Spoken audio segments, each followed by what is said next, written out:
Doctor Yunus গভর্নমেন্টের অনেকগুলা মানে ব্যর্থতা আছে স্বাভাবিকভাবেই। প্রথম কথা হলো উপদেষ্টা পরিষদ সিলেকশন থেকে শুরু করে প্রথমে এই ভুলগুলা হয়েছিল, যদিও এটাকে কারেক্ট করা যেত এবং কোনোদিনই উনি কারেক্ট করেন নাই। উনি রেখে দিয়েছেন তার সেই পরিষদে, আরো বেটার রেজাল্ট আমরা পেতে পারতাম যদি এটা হতো। বাট ডক্টর ইউনূসের কিছু কিছু কাজ আছে ঐতিহাসিক, যেগুলা আরো 100 বছরে বাংলাদেশকে পরিচালিত করবে তার ডিসিশনগুলা।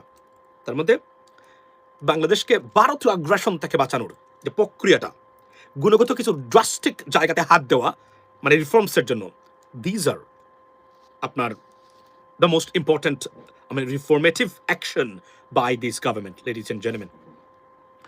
The breaking news is that 1971-এর পরে 54 বছরে বাংলাদেশের কোন সরকার যা করতে চায়নি, করার সাহস দেখায়নি, তার 100 মিলিয়ন % বেশি ডক্টর ইউনূস করে গেছেন এবং করেছেন, যা ইতিহাস হয়ে থাকবে।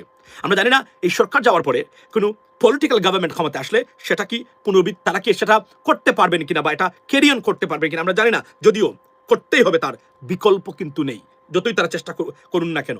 তার মধ্যে সবচেয়ে বড় জিনিস হলো বন্দর তো আছেই, এয়ারপোর্ট ব্যবস্থাপনা আছেই, এর মধ্যে সবচেয়ে বড় যে জিনিসটা সেটা হচ্ছে যে ভারত থেকে বাংলাদেশের ভারতীয় আগ্রাসন থেকে, কারণ he understood somehow that we could be the victim of Indian aggression. That's what he understood, and that's the biggest thing and biggest আমি মনে করি যে element of his আপনার এই tenure.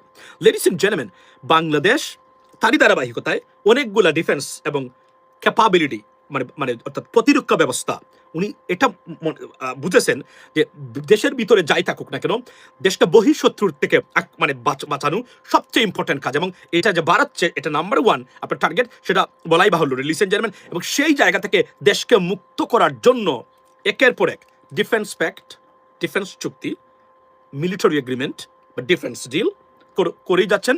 এবং একটা রিমার্কেবল এবং বিউটিফুল থিং আজকে উনি করেছেন বা করার চেষ্টা করে যাচ্ছেন তারা এখন পর্যন্ত, which is most likely be successful। আমি মনে করি ডিপেন্ডস আপন যদি জামায়াত ক্ষমতায় যায়, it will be taken place, আর অন্য কোন সরকার বিএনপি সরকার গেলে সেটা হবে কিনা সেটা I have a doubt about that, যদিও এটা জবাবদিহি করতে হবে যদি তারা না করে থাকেন, কেননা নাম্বার 1 ইস্যু হচ্ছে এই জায়গাতে।